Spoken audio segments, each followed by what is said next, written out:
নমস্কার, welcome to Shree's kitchen.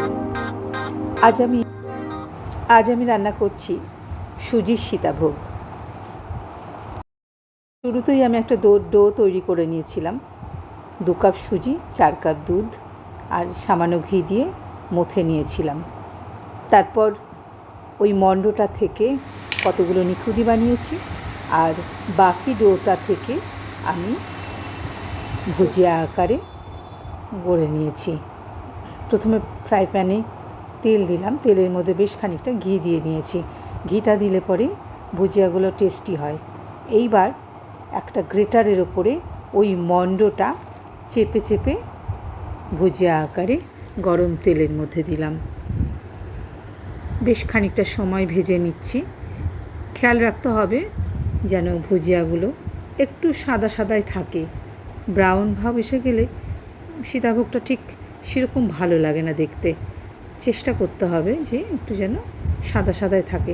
যদিও আমার খানিকটা অংশ একটু ব্রাউন ভাব এসে গেছে, তো সাদা থাকলেই ভালো লাগে। সেই সীতাভোগের যে ভুজিয়াগুলো আমি করছিলাম সেগুলো প্রায় হয়ে এসেছে। অনেকটা পরিমাণ, বেশ খানিকটা সময় ধরেই ভাজতে হয়।